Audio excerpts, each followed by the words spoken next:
자, 17절을 다시 한번 다 같이 읽읍시다. 시작. 모든 사람들이 회당장 송수대를 잡아 법정 앞에서 때리되 갈리오가 이 일을 상관하지 아니하리라.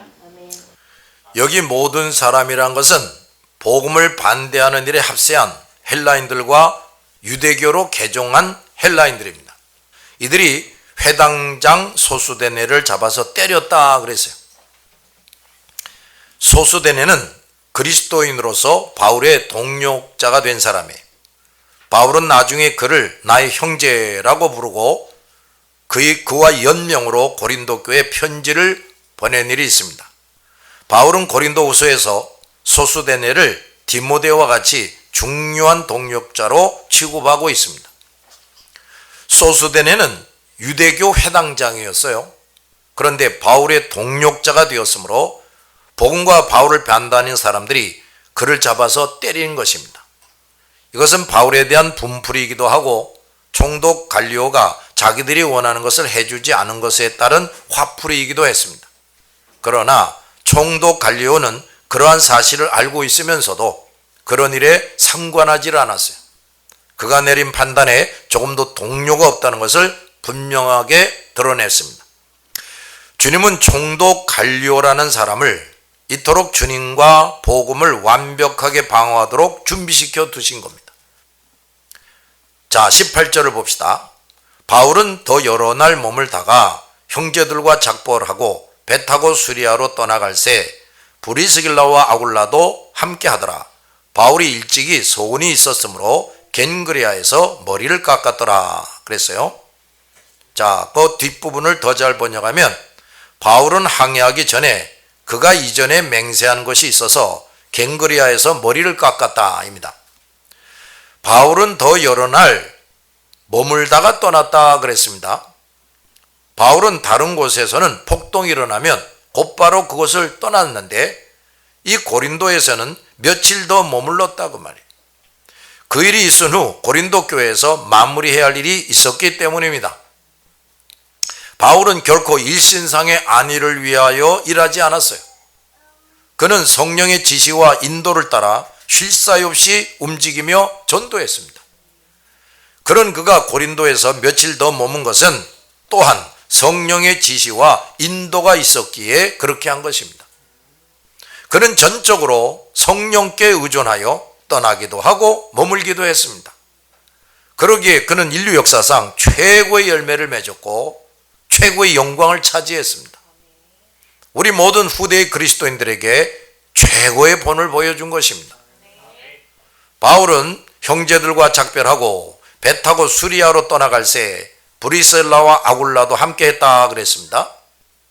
바울은 아가야에서 다시 수리아 지역으로 이동을 했는데 그때 브리스길라와 아굴라도 데리고 갔어요. 이것 또한 바울이 그저 혼자 생각해서 그렇게 한 것이 아니라 성령의 지시와 인도에 따라서 했다 그 말이에요. 하나님의 거룩한 뜻이 있었기 때문이었어요. 이 부부도 바울과 함께 여러 교회를 방문하면서 제자들에게 큰 힘을 북돋아주는 일을 해야 했기 때문이에요. 더욱이 브리스길라와 아굴라는 에베소에서 아볼로라는 사람을 만나서 자기 집으로 데려가서 가르치고 말씀과 믿음과 성령 충만한 사람이 되게 해가지고 당시 바울의 복음과는 능력 있는 전도자로 키웁니다. 이 부부는 그 후에도 많은 제자들을 발굴하고 키우는 일을 계속하는 사람이 됩니다. 브리셀라와 아굴라는 점점 더 큰 일에 부르심을 받고 쓰임을 받았어요.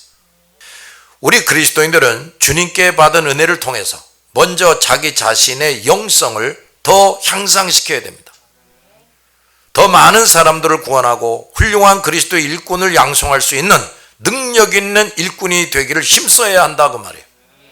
그리고 누구와 동역하게 되든지 서로에게 큰 도움이 될 수 있고 최고의 성과를 거둘 수 있게 되어야 합니다. 결코 성장하지 못하고 퇴보하거나 세상과 사탄의 유혹에 빠져서 애써 쌓아온 영성과 영역을 잃어버리고 빼앗기지 말아야 돼요. 바울은 항해하기 전에 그가 이전에 맹세한 것이 있어서 겐그리아에서 머리를 깎았다 했습니다. 자, 겐그리아는 고린도 동쪽으로 9마일, 그러니까 약 14km쯤 떨어져 있는 항구예요. 이 항구는 아시아와 다른 지역 사이에 무역이 빈번한 항구였습니다. 바울이 맹세한 것이 있어서 머리를 깎았다 했는데, 이것은 바울이 고린도에서 위험한 일을 당했지만 하나님의 은혜로 구원을 받았을 때 다시 헌신하겠다 하는 의미, 그리고 앞으로 멀고 험한 사역을 수행해야 하므로 재헌신을 아주 결심하는 것이었어요. 이 맹세는 일종의 나시르, 소원이라는 것인데, 일정한 기간 동안 머리를 깎지 않고 있다가 그 기간이 다는 날에 깎는 겁니다. 이 나시르에 대해서는 민수기 6장과 사사기 13장에 잘 설명되어 있어요. 바울은 머리를 깎음으로써 과거에 주신 은혜를 더 명심하고 그리스도의 뜻에 따라 앞으로 어떤 환난이나 험난한 일이라도 기꺼이 당하고 모든 사명을 충실하게 감당할 것을 주님 앞에서 약속하며 모든 것을 주께 드리는 것입니다. 우리 그리스도 일꾼들은 이렇게 그리스도께서 그동안 베풀어 주신 은혜를 수시로 되새겨야 돼요. 또 앞으로 나를 어떻게 이끄실지라도 전지전능하시고 완전하신 주님을 신뢰하고 기꺼이 모든 사명을 수행할 것을 다짐해야 돼요. 또 그리스도께 그것을 약속드리고 더 큰 은혜로 인도해 주시도록 전부를 맡겨야 합니다. 주님은 이렇게 진실하게 헌신된 사람, 헌신되는 것처럼 하는 게 아니라 진실하게 헌신된 사람을 권능의 손으로 붙잡고 사용하십니다. 과거에는 그리스도께 온전히 헌신하고 충성했다가 한순간 해이해지고 사탄의 유혹과 시험에 빠져서 그동안 받았던 은혜와 거룩한 본분을 망각하는 사람들이 있어요. 주님은 이런 사람들을 계속하여 권능의 도구로 사용하지 않습니다. 19절 다 같이 시작. 에베소에 와서 그들을 거기 머물게 하고 자기는 회당에 들어가서 유대인들과 변론하니 저런 사람이 더욱이 그를 청하게 허락하지 아니하고. 바울이 에베소에 와서 브리스길라와 아굴라를 거기 머물게 했다 그랬어요. 에베소는 소아시아에서 가장 크고 중요한 도시입니다. 여기는 아데미 신전이라는 거 있어요. 주님은 후에 바울로 하여금 이 에베소에서 3년이나 머물면서 각 지역의 우상숭배자들에게 전도하게 하셨습니다. 그리고 이때 바울은 오래 머물지 않고 떠났는데 브리스길라와 아굴라를 이곳에 머물게 했다고 말이에요. 그건 뭐냐? 바울이 후에 이 에베소로 다시 와서 본격적으로 전도하기 위해서 준비 작업을 하게 하는 겁니다. 그것은 주님께서 가시고자 하는 곳에 먼저 제자들을 보내서 그의 길을 예비하신 것과 같은 겁니다. 브리스길라와 아굴라 부부는 바울과 함께 오랫동안 숙식을 하면서 바울을 통해 많은 것을 배우고 무장된 그리스도의 일꾼들이었어요. 바울의 동역자 중에는 디도와 실라도 있었지만 바울은 우상에 소굴이고 그리스도의 복음이 확실히 뿌리 내려져야 할 이 에베소에 이 부부가 남아서 전초 작업을 하도록 명령한 겁니다. 이 모든 것은 또한 성령의 지시와 인도에 의한 것이에요. 성령은 그 일을 이 브리스길라 아굴라 부부에게 맡기신 겁니다. 우리 그리스도인들과 일꾼들은 이 부부처럼 거룩하신 하나님의 뜻에 따라 언제 어디에서나 사용하실 수 있는 적임자, 따라합시다. 적임자가 되도록 항상 자신을 무장시키고 성장시키고 준비를 해야 돼. 우리는 지금 하고 있는 사역들과 그것을 통해서 경험한 모든 것들을 결코 헛되이 하지 말아야 하고, 이후에 주님께서 나를 또 다른 곳에서 어떤 일에 적임자로 사용할 수 있는 자기 교육, 자기 무장의 기회로 삼아야 돼. 끊임없이 자기를 훈련시키고 무장시켜야 돼. 우리는 A를 잘해서 그것으로서 B를 또 잘해야 됩니다. 그래서 그 A와 B로서 C를, 또 A, B, C를 가지고 D를, 이렇게 주님이 주신 은혜들을 헛되이 하지 않고 모든 것을 나에게 모으고 싸우면서 점점 더 그리스도의 지혜롭고 충성된 종이 되기를 힘써야 합니다. 과연 내가 지금까지 이렇게 해왔는지 정직하게 돌아다 보시기 바랍니다. 바울은 이 에베소에서도 먼저 유대인의 회당에 들어가서 유대인들과 변론했다 그랬습니다. 이런 사역은 바울이 정한 규례예요. 바울은 그동안 갔던 곳마다 먼저 유대인에게 복음을 전했어요. 그런데 그 유대인들은 예외 없이 복음을 거절하고 바울을 핍박했습니다. 그러나 바울은 오히려 그럴수록 어디를 가든지 더 열정적으로 유대인들을 복음 전파의 첫 대상으로 삼았단 말이에요. 그 중에서 복음을 받아들일 소수의 유대인을 위해서 기꺼이 그렇게 한 것입니다. 우리도 이것을 잘 배워야 돼요. 참으로 유대인들에 대한 바울의 열정은 항상 뜨거워졌어요. 바울은 그리스도 앞에서 한 번 정한 뜻을 어떤 이유로도 굽히거나 약화시키지 않았어요. 우리도 그리스도를 위해서라면 온몸과 마음과 뜻과 정성과 생명을 다해 하고 그리스도의 일을 할 때 한 번 결심하거나 주님께 약속했다면 변함없이 뜨거운 열정으로 수행해야 됩니다. 많은 성도들과 주의 종들이 주님에 의해서 깨닫게 된 것, 주님께 약속드린 것을 너무도 쉽게 잊어버리고 변경시키거나 중단합니다. 그러한 심보와 삶이 주님 앞에서 나의 신임도를 크게 떨어뜨리게 하는 거예요. 우리가 누구보다도 주님을 높고 존귀하신 하나님으로 나의 주님으로 삼고 있다면 그 주님 앞에서 주님의 일과 관련해서 깨닫고 결심하고 계획하고 약속한 것들을 결코 세상의 그 어떤 것들 때문에 잊어버리거나 변경시키거나 중단할 수가 없는 겁니다. 만약 가끔씩이라도 그렇게 하는 사람이라면 그 사람은 주님을 누구보다도 높고 존귀하신 하나님으로 나의 주인으로 삼고 있지 않다는 것을 보여주는 거예요. 그런 사람이 어찌 그리스도께 신임을 받고 신령한 은사를 받고 거룩한 일에 사용될 수가 있겠느냐 이 말이에요. 그러므로 우리 그리스도인들, 특히 목사, 전도자, 일꾼들은 언제 어디에서나 주님을 가장 높고 존귀하신 하나님으로 나의 주인으로 삼기 위해 정신을 차리고 힘써야 합니다. 내가 잘하고 있는지 혹 잘못하고 있는 것은 아닌지 매일 매순간 정직하게 나를 살펴봐야 돼요. 그러나 오늘날 이 일을 잘하고 있는 목사, 지도자가 너무 없어요. 그러니 주님께 신임받고 인정받지 못해서 신령한 은사도 못 받고 말씀과 믿음과 성령의 충만함도 못 받고 항상 성령의 세심한 지시와 인도를 못 받고 항상 주의 손이 함께하는 사람이 되지를 못하는 거예요. 그런데도 목회를 해야 한다면 인간의 수단을 앞세우고 사람의 숫자나 건물을 늘리려고 애쓰게 되는 겁니다. 그런 식으로 해서 인위적으로 자꾸 자기를 나타내고 자랑하려는 목사들이 많은 것입니다.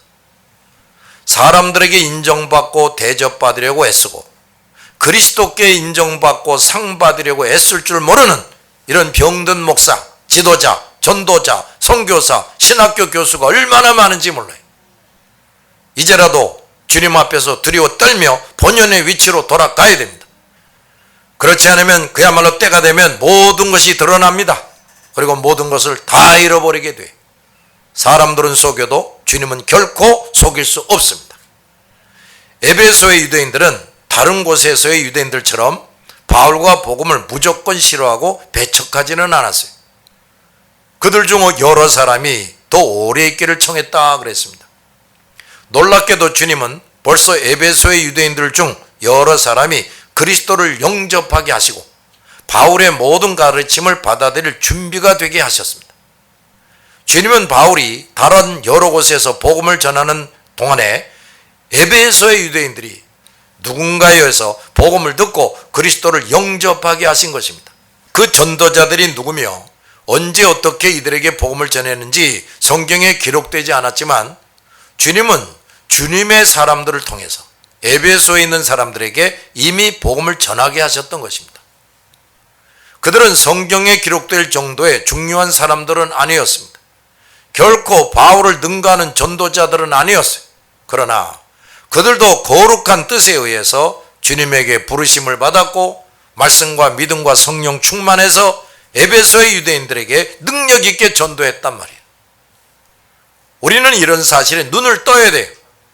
오늘날 우리는 결코 사도가 될 수가 없고 성경에 우리의 이름이 기록될 수가 없습니다. 그러나 우리 모든 그리스도인들과 그리스도 일꾼들은 그 무명의 전도자들처럼 해야 된다 이 말이에요. 주님은 사도행전을 통해서 후대의 모든 그리스도인들에게 이것을 깨우쳐주고 계십니다. 우리는 그리스도 앞에 놓인 책들, 따라합시다. 책들. 이 책들에 우리가 눈물과 땀, 또 피까지 흘리며 많은 사람을 구원얻게 한 사실이 우리는 잊어버린 것까지도 하나도 빠짐없이 기록되고 있다 하는 사실을 잊지 말아야 돼요. 또 우리가 힘쓰고 애써서 어느 한 죄인을 구원얻게 할 때마다 천국에서 그리스도와 모든 천사들과 천국에 있는 성도들이 축하잔치를 벌이고 기뻐하고 우리를 칭찬하고 손뼉치고 있다는 것도 기억해야 됩니다. 21절 시작. 작별하여 이르되 만일 하나님의 뜻이면 너희에게 돌아오리라 하고 배를 타고 에베소를 떠나. 바울은 유대인들 중 여러 사람이 더 오래 있기를 청했으나 허락하지 않았다 그랬어요. 그리고 작별하여 이르되 만일 하나님의 뜻이면 너희에게 돌아오리라 그랬어요. 바울의 방문은 에베소 성도들에게 큰 위로가 됐습니다. 따라서 그들은 바울이 자기들과 더 오래 머물러 있기를 원했습니다. 그러나 바울은 그것을 허락하지 않았다 그랬어요. 바울이 자신의 어떤 의도나 감정에 의해서 그렇게 한 것이 아니고 성령께서 허락하시지 않았기 때문에 그렇게 한 것입니다. 우리가 아무리 원할지라도 하나님께서 허락하시지 않으면 하지 말아야 돼요. 바울은 또 말합니다. 하나님의 뜻이면 너희에게 돌아오리라. 바울은 에베소에 돌아오는 일이 하나님의 뜻에 이루어질 것임을 알고 있었어요. 그는 언제나 이렇게 하나님의 뜻을 정확하게 알고 모든 일을 했습니다. 이것은 우리 모든 그리스도인들의 생활의 기본이에요. 특히 하나님의 종들은 반드시 이런 사람이 되고 이렇게 모든 사역을 수행해야 됩니다.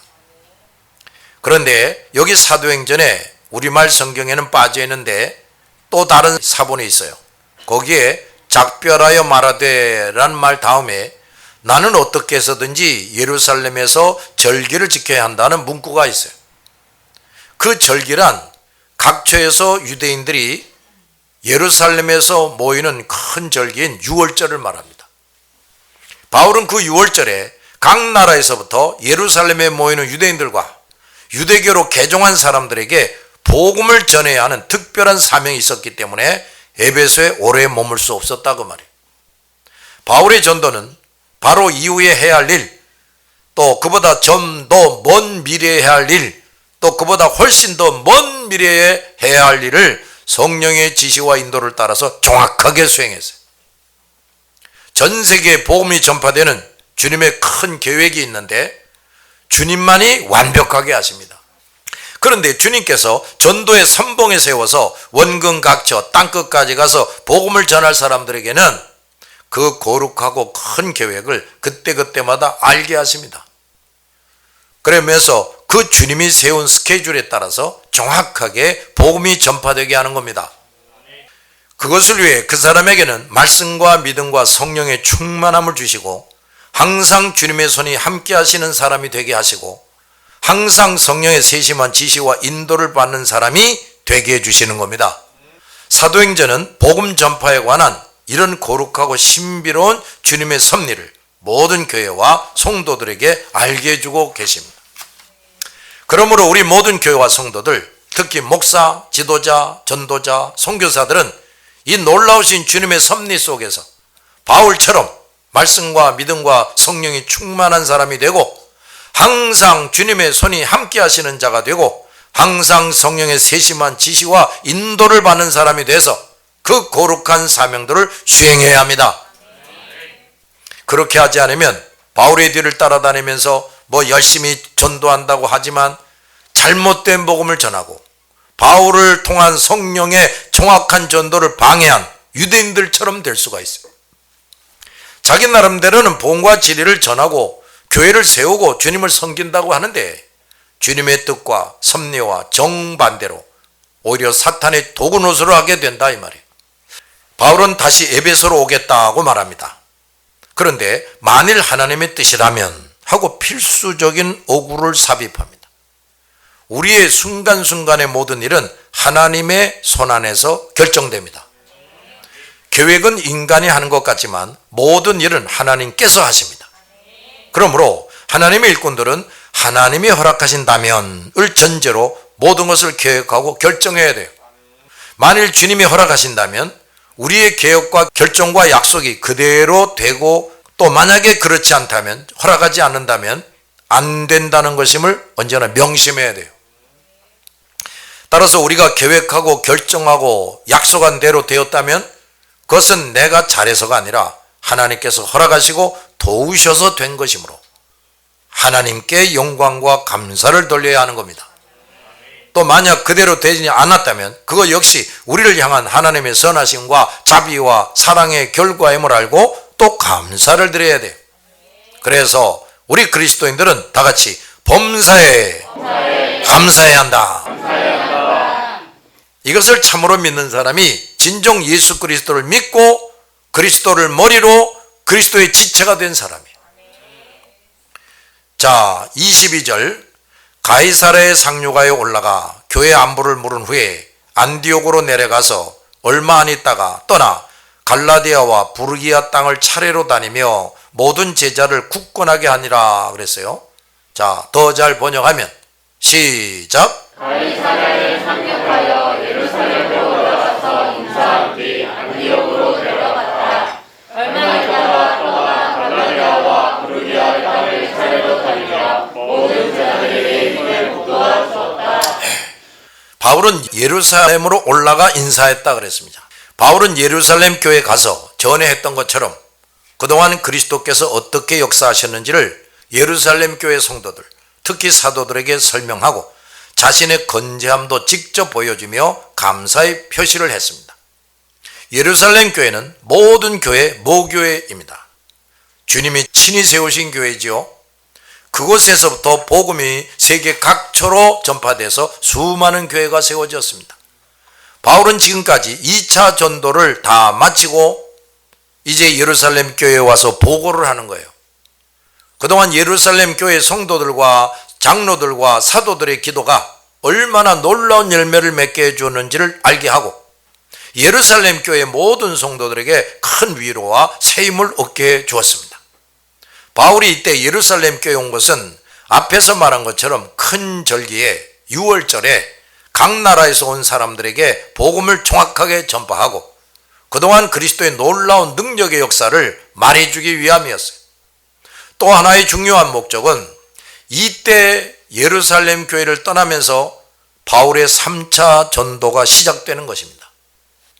1차 전도의 출발은 13장 4절에 나오고 2차 전도의 출발은 15장 36절에 기록되어 있습니다.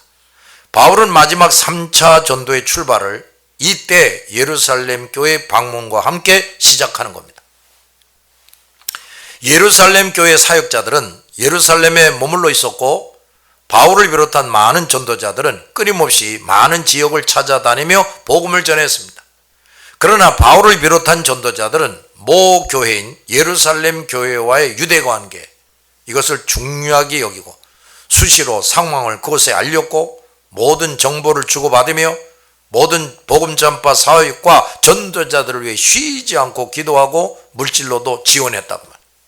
이렇게 함으로써 초대교회 지도자들은 다 같이 교회의 통일성, 신앙과 진리의 통일성, 이것을 든든하게 유지시켜 나갔어요.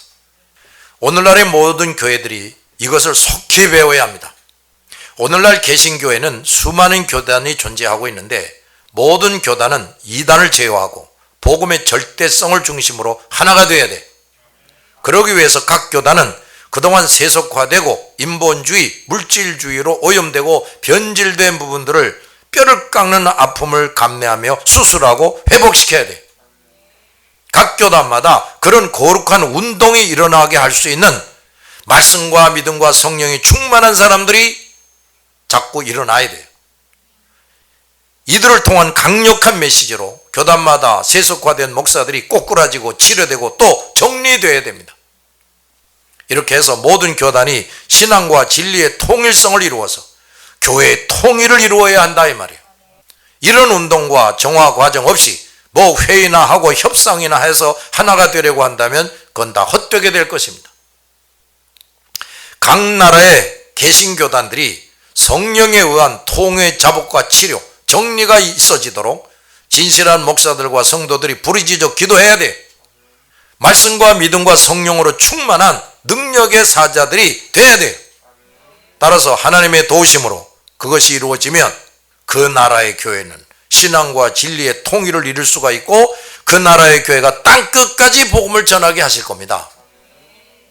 그러나 이 일에 실패하는 나라의 교회들은 자기 나라에서도 구실을 제대로 하지 못할 뿐 아니라 옛날 유대교처럼 오히려 복음과 그리스도를 앞장서서 방해하는 거짓된 교회가 될 것이고 결국엔 소멸될 겁니다. 사라지게 될 거예요. 그러므로 목사들과 교회 지도자들은 이런 심각한 교회 현실을 직시하고 각자가 하나님 앞에서 세속화된 것을 통해 자복해야 됩니다. 모든 교회는 교인 수를 늘리고 시설을 크게 만들고 노회나 총회에서 자리 다툼이나 하는 일들을 다 중단하고 이 일을 정신 차리고 해야 돼요. 초대교회가 지녔던 신앙과 진리의 통일성을 이어받지 않은 교회는 결코 주님이 함께 하실 수가 없어요. 말씀과 믿음과 성령 충만하고 항상 성령의 세심한 지시와 인도를 받고 또 항상 주님의 손이 함께하는 교회가 될 수가 없어요. 그러한 또 충성된 일꾼들을 배출할 수도 없습니다. 따라서 땅끝까지 복음을 전파하라 하신 예수님의 명령을 수행할 수 없어요. 바울은 예루살렘 교회에서 모든 사실을 서로 나누고 위로를 받은 후에 곧바로 또 헤어집니다. 바울이 그곳에 더 오래 머물고 싶었어도 곧바로 떠나야 했습니다. 이 세상에서는 성도들끼리 함께 모이는 것도 언제까지나 할 수 있는 게 아니에요. 성도들은 그리스도의 빛인데 빛들끼리만 한 곳에 모여 있어서는 안 됩니다. 어둠의 사람들에게 흩어져 들어가서 그들에게 그리스도의 빛을 비춰야 돼. 우리 그리스도인들은 이것을 위해 잠깐의 만족으로 만족해야 돼. 멀리 떨어져 있어도 함께 있는 것과 다름없이 성령에 의해서 언제나 한 몸이 되어야 합니다. 우리 그리스도의 사람들끼리는 이 세상에서는 이렇게 지낼 수밖에 없어요. 잠깐 만났다가 또 흩어지고 이럴 수밖에 없어. 그러나 우리가 저 천국에 들어가는 날 그때부터는 단 한순간도 떨어져 있지 않게 될 겁니다. 우리는 그날을 기대하며 부지런히 세상 사람들에게 뛰어들어가서 그리스도의 빛을 비춰야 합니다. 기도합시다.